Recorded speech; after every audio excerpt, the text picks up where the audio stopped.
Bien, buenas tardes a todos. Muchas gracias por invitarme a participar con ustedes en esta actividad. Muchas gracias por la presentación y gracias también porque la ciudad de Granada tiene para mí un punto especial y hoy me ha permitido hacer un paseo, digamos, a la tarde, o sea que es un viaje con un plus que también agradezco. He puesto efectivamente para continuar este ciclo del psicoanálisis y psiquiatría, escogí la función del síntoma, en principio para ver el tratamiento que cada uno de estos discursos hace del síntoma, porque en realidad es una forma de decir de qué manera tratan al sujeto y al sufrimiento que el sujeto presenta. Pero también porque creo que la función del síntoma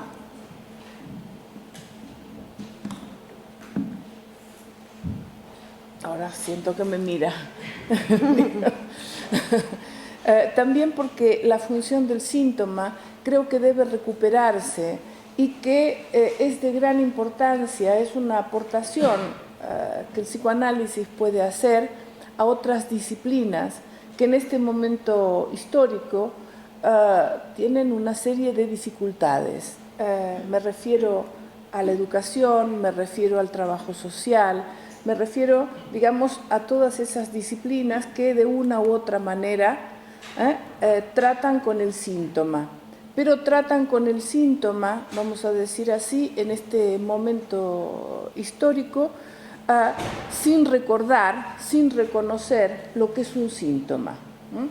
Y esto es fundamental porque, y es un poco lo que voy a intentar tratar, según cómo se aborde la cuestión del síntoma, se puede, digamos, aliviarlo, mejorarlo, en fin, podemos usar el término que ustedes quieran, o se lo puede cronificar. Y en muchos aspectos vemos que en cada uno de los campos a los que he hecho referencia, el campo de la salud mental, el campo de la educación, el campo del trabajo social, vemos que progresivamente hay, digamos, un número cada vez mayor de efectos de cronificación, digamos, en los sujetos. Entonces, la primera cuestión que puedo señalar es que el psicoanálisis no parte del enunciado del síntoma, solamente se puede decir así en todo caso, sino que introduce la idea de que el síntoma tiene un funcionamiento.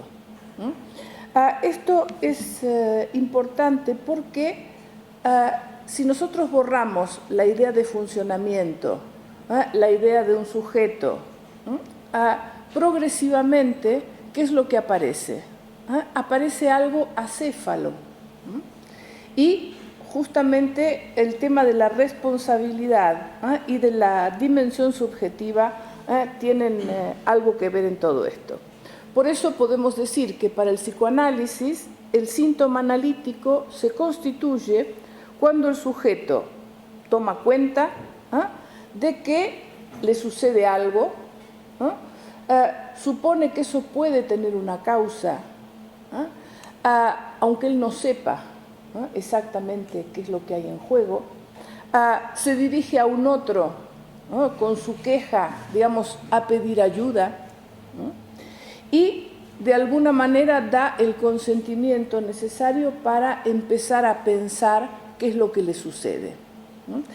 Esta idea tan elemental del síntoma es algo, digamos, a tomar en cuenta por las diferentes disciplinas.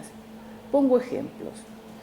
Hoy en día un chico tiene un problema en el colegio e inmediatamente tiene un síndrome de hiperactividad,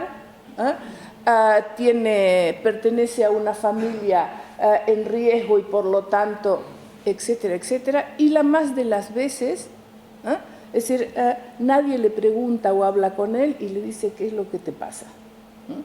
Es decir, esta dimensión tan elemental ya la ponía de manifiesto Freud y señalaba algo que es central. Cuando uno le pregunta a un niño qué es lo que te pasa, muy frecuentemente, esto lo decían las mentiras infantiles, muy frecuentemente el niño dice, no sé lo que me pasa. Y es justamente este punto el que permite empezar a conversar y ver por qué. Bueno, no sabes, pero algo habrá. Es decir, abrir alrededor de esto la conversación. Esto es una práctica, podemos decir que era una práctica tradicional y es una práctica que progresivamente se ha ido olvidando en estos campos, el campo social, el campo educativo, el campo de la salud mental. Es efectivamente algo que también olvidamos y es el tema de la transferencia. Ustedes saben que la transferencia, el psicoanálisis la usa, pero no la ha inventado. La transferencia, digamos, existe.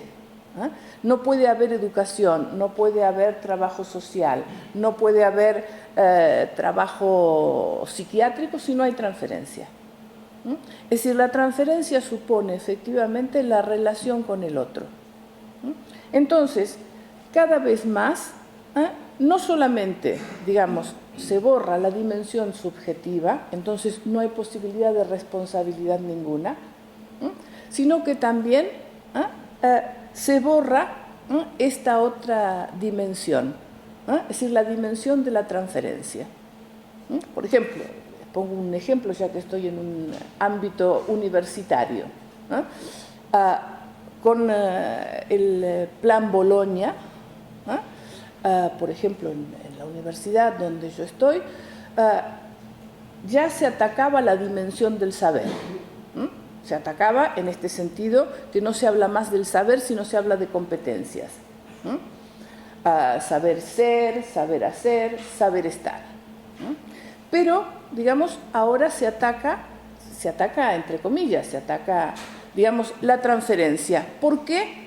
Es decir, porque son módulos móviles donde los diferentes profesores circulan, con lo cual hay un problema, digamos, fundamental en juego. Entonces,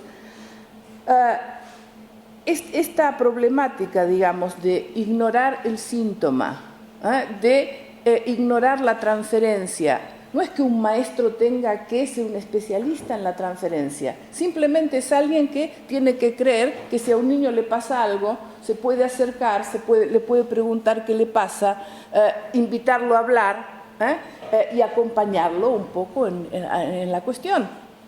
No estamos hablando de grandes conceptos teóricos ni de ese tipo de cosas, sino de cuestiones que se hacían, digamos, intuitivamente, que formaban parte del bagaje de estos profesionales y que progresivamente, digamos, se han ido olvidando, se han ido rechazando de alguna manera. Es verdad que el horizonte de época cambia y en este cambio, progresivamente, lo que se ataca son estas cuestiones a las que estamos hablando. Por ejemplo, la psiquiatría. ¿Qué es lo que ha pasado con la psiquiatría? La psiquiatría, hay un gran debate en los años 50 entre Lacan y Henriet, es decir, donde se ve muy bien que lo que discuten es realmente el futuro de la psiquiatría, en el sentido de preguntarse cuál va a ser el objeto, es decir, que va a centrar su especialidad, digamos, en ese momento histórico. En este momento histórico, todo el desarrollo tecnológico, la farmacología variada, etcétera, etcétera, hacen que se haya perdido radicalmente el punto de trabajo sintomático de la psiquiatría, es decir, para reducirse en parte, digamos, a la administración de protocolos con medicamentos Es decir, que, en fin, en algunos casos son necesarios, es decir, pero hay que ver toda la temática que hay detrás de la medicación, laboratorios incluidos. Lo que el psicoanálisis sabe respecto al tratamiento del síntoma y que lo ofrece, digamos, para las distintas disciplinas, es que el síntoma, por, digamos, el goce que alberga, no puede atacarse de manera directa. ¿Por qué? Porque si se ataca de manera directa, genera transferencia negativa. Entonces, muchas de las dificultades que nosotros vemos en los distintos ámbitos, por ejemplo, en el ámbito escolar, los jóvenes que rechazan aprender, en el ámbito social, los sujetos que quieren prestaciones pero rechazan determinadas, en fin, normativas que las mismas tienen, el rechazo de la medicación por parte de los pacientes, etcétera, en realidad son ejemplos, digamos, en muchos de los casos de transferencia negativa. Es decir, de haber querido forzar, de haber querido borrar, de haber querido tocar de manera directa la cuestión del síntoma sin pensar efectivamente que lo que se genera es rechazo. ¿Por qué? Porque no se tiene en cuenta que ese síntoma tiene una función en la subjetividad de esa persona en concreto. Entonces, lo que hay en general en este momento histórico podríamos decir que es un odio al síntoma. Entonces, se ataca de manera directa y esto genera variadas formas de rechazo. El problema es que estas formas de rechazo son cada vez más duras. Antes, digamos, yo tengo la suficiente edad como para poder hablar de antes. No me pregunten cuántos años son los de antes. Pero antes, digamos, se hablaba efectivamente, incluso en el campo de la medicina, de cosas como la iatrogenia. Es decir, la cronificación que producía la forma de tratar el síntoma que tenía el sujeto. Otros, no es casual que esto se daba en los años 70. Otros, digamos desde el lado más social, hablaron de estigmatización, como la consecuencia que tenía el pasaje por un determinado dispositivo de salud, de reclusión, de lo que sea. Entonces, lo que sabemos es que estas formas de resistencia que genera, digamos, el manejo directo del síntoma, el manejo que no toma en cuenta el funcionamiento, genera formas de rechazo y genera el propio obstáculo con el que van a tropezar los profesionales. Por ejemplo, el ejemplo más claro es el altísimo grado de fracaso escolar que existe en el momento histórico donde se han dado las condiciones sociales para que la población tenga acceso, digamos, a los dispositivos escolares. Luego los maestros, los profesores no saben qué hacer con el fracaso escolar o con la violencia. Es decir, ¿por qué en este momento histórico todo vínculo social parece estar marcado por la violencia? Ya se habla, digamos, de la violencia en la infancia, y los nuevos sistemas de clasificación de los síntomas ya están, digamos, ubicando que si el niño tiene violencia en la infancia o hiperactividad tal y cual, seguramente mañana será, en fin, un sujeto peligroso. Vamos a ver entonces que esta piedra la construyen los propios profesionales y tropiezan con ella sin darse cuenta que es su construcción. Es decir, que esa piedra es su propio síntoma, si quieren.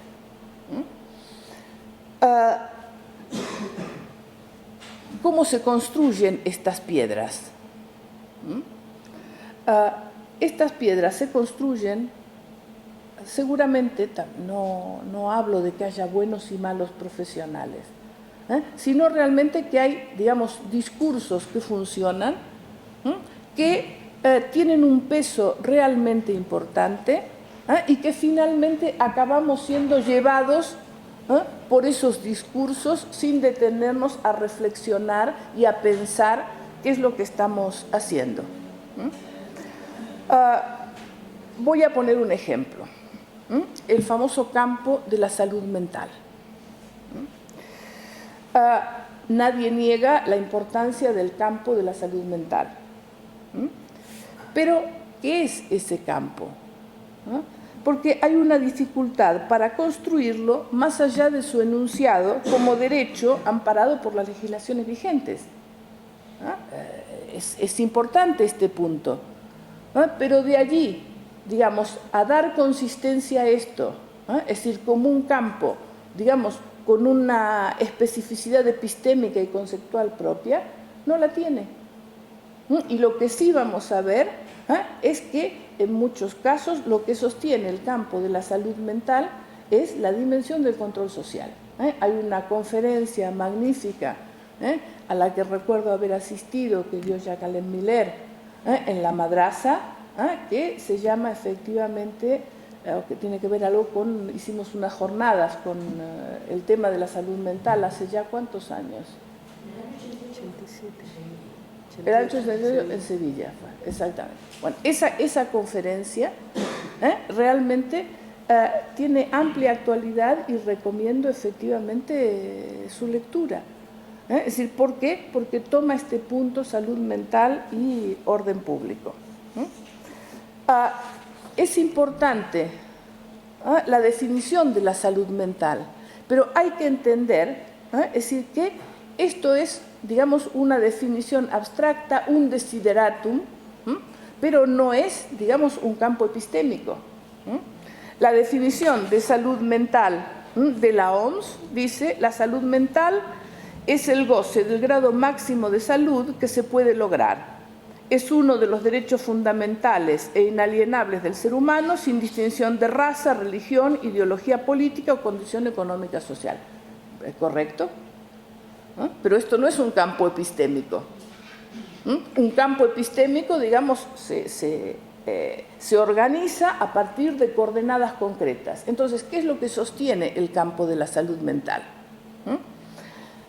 El problema es que al no tener un cuerpo conceptual propio, la llamada salud mental se nutre de contenidos diversos, ideológicos en muchos casos, y básicamente se transforma en una categoría de orden público. Voy a hacer un poquito de recorrido para poder entender que el término salud mental viene al lugar que ocupaban antes las enfermedades mentales de la clínica psiquiátrica clásica. Y este campo de la salud mental está organizado a partir de una exclusión. Es decir, esta exclusión es la del sujeto, que ahora en la mayoría de las disciplinas se reduce a un usuario. No es lo mismo sujeto que usuario. Usuario es el que, digamos, usa de las prestaciones, pero esto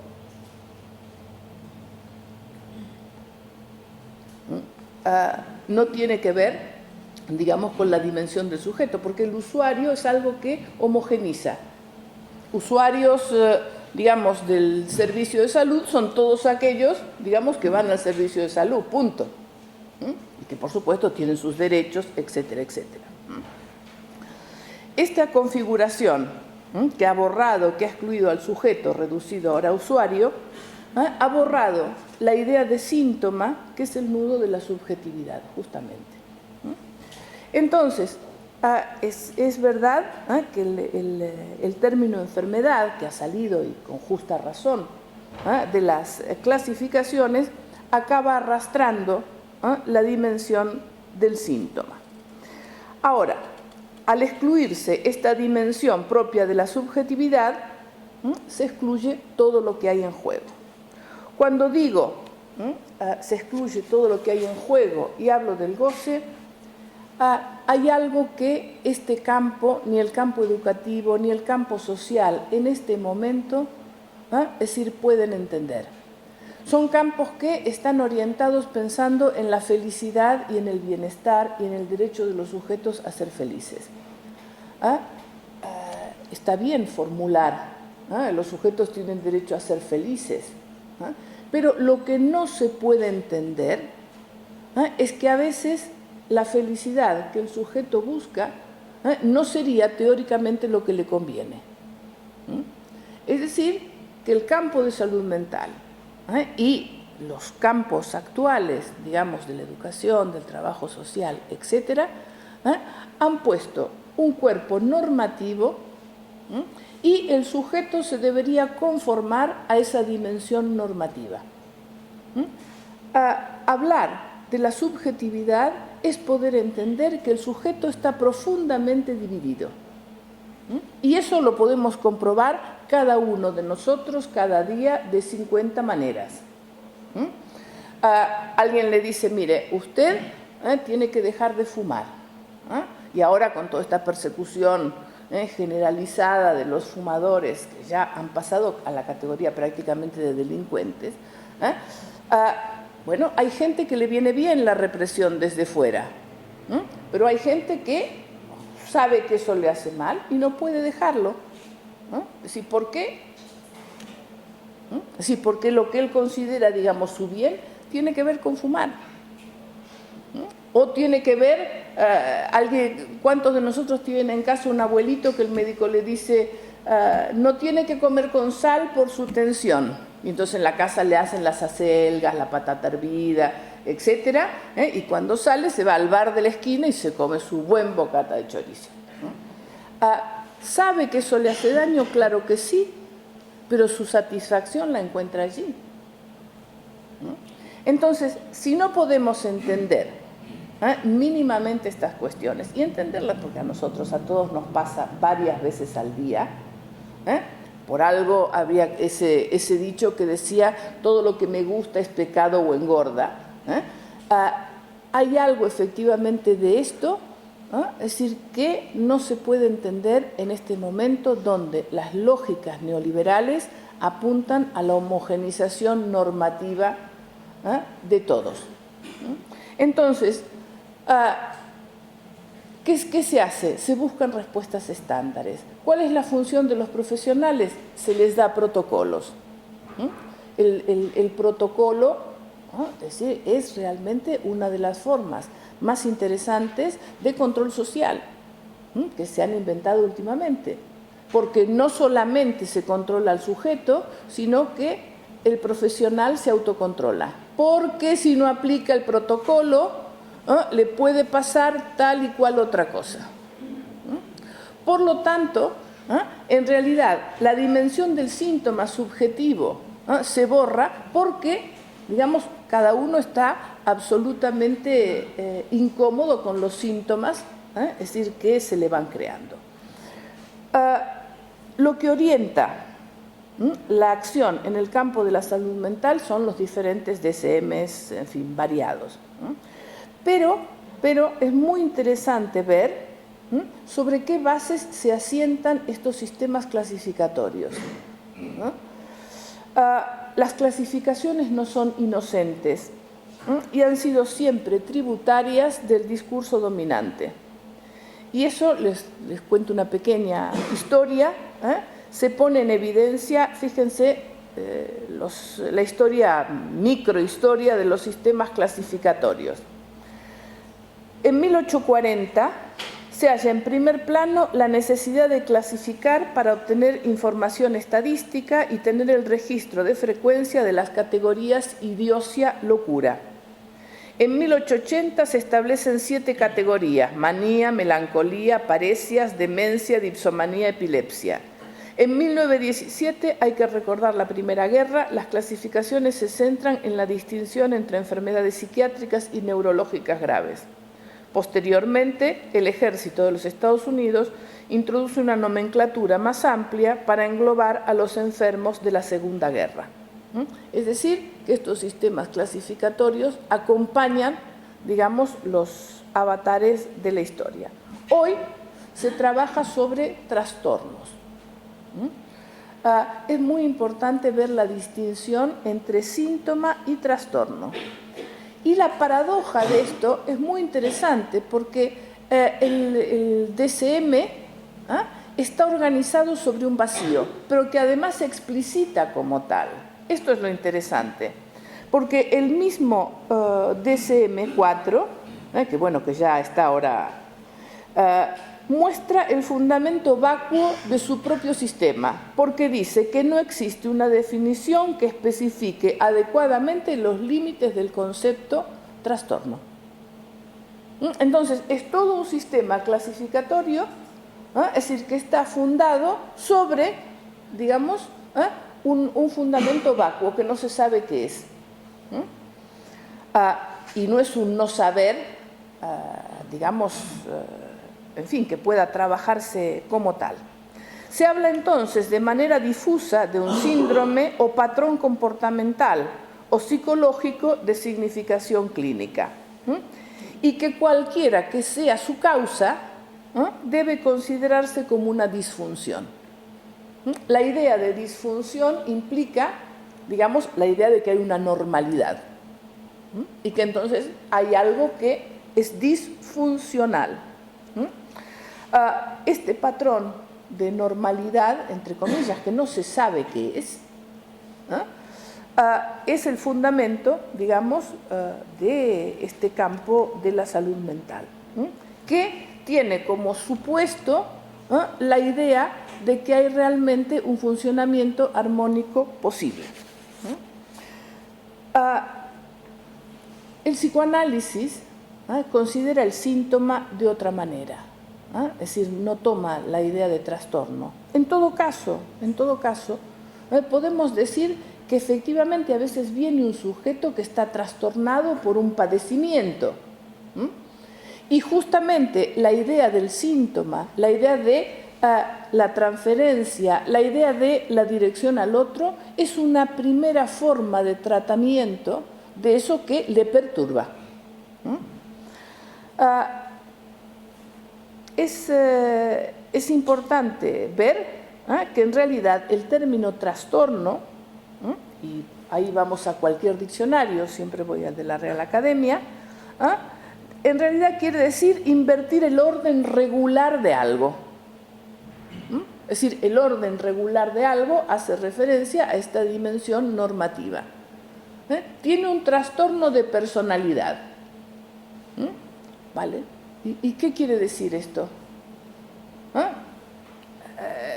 No quiere decir absolutamente nada. Hay que ver en cada caso. Entonces, ¿qué hacen en general los profesionales? Mantienen para hacer el informe la clasificación del DSM que toque y luego redefinen ellos, digamos, a su manera estas cuestiones. Entonces están efectivamente con un pie en cada discurso.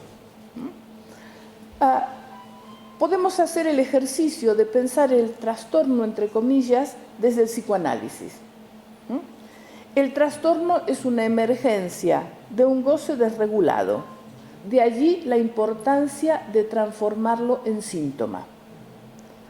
La única manera de poder hacer con eso desregulado es la sintomatización, porque de alguna manera esto implica, aunque el sujeto tiene un malestar, que se puede empezar a pensar que algo de esto se puede resolver y que el sujeto puede trabajar ayudado por el profesional, entre comillas, para resolverlo.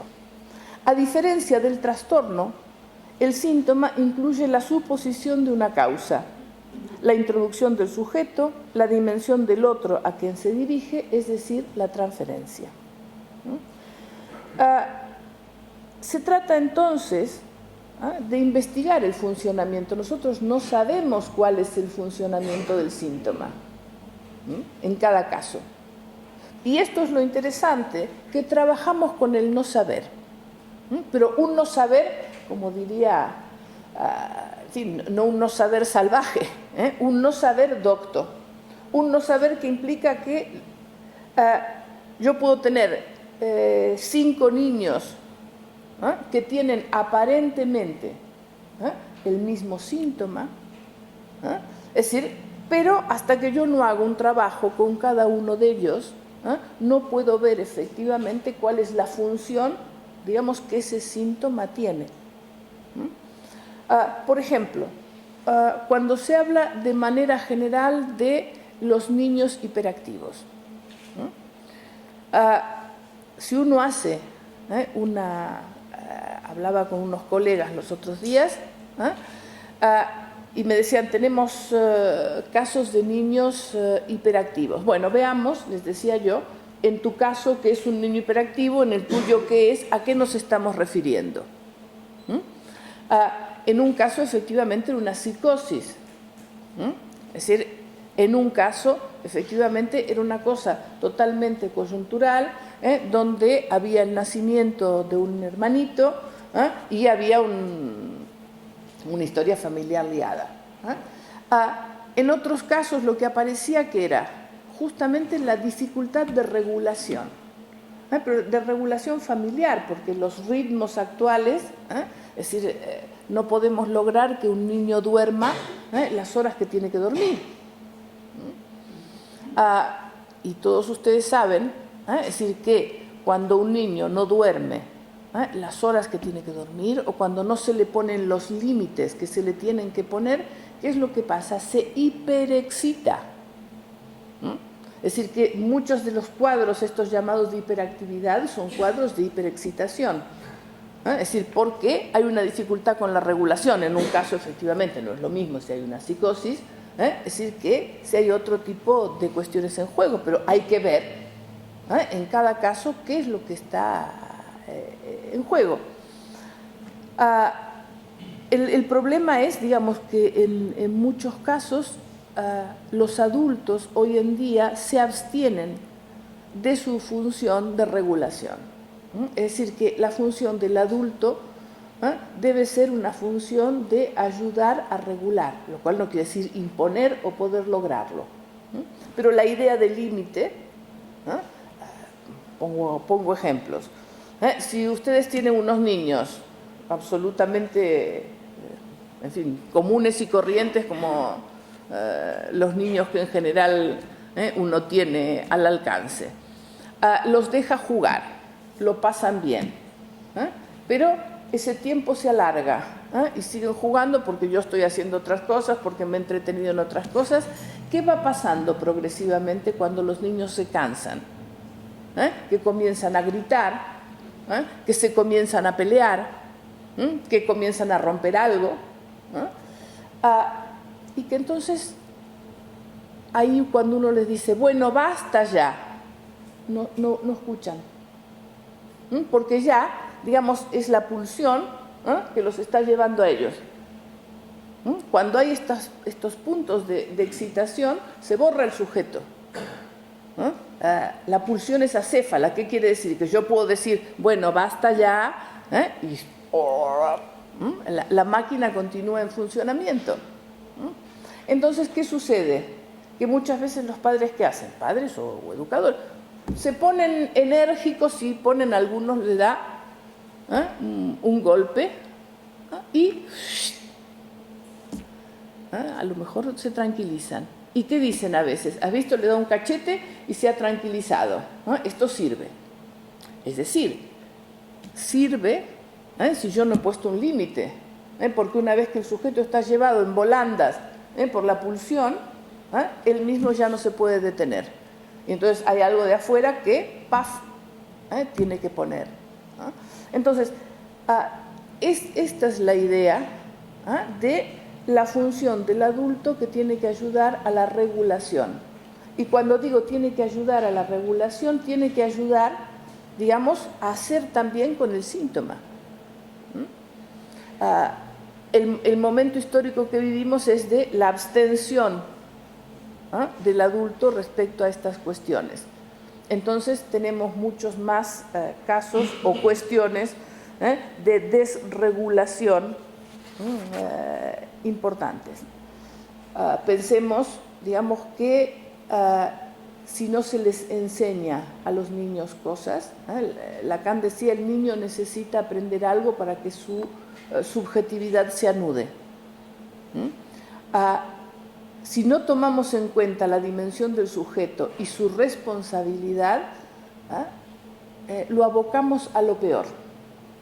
Y este es uno de los problemas que tenemos en este momento histórico. Veamos algo del funcionamiento del síntoma. El síntoma tiene una función nodal en la economía psíquica. Digamos, la idea de síntoma pasa del síntoma patológico a la idea de síntoma como un anudamiento. ¿Esto qué quiere decir? Quiere decir que para el ser humano las cosas no vienen dadas, sino que, vamos a decirlo, tiene que buscarse la vida.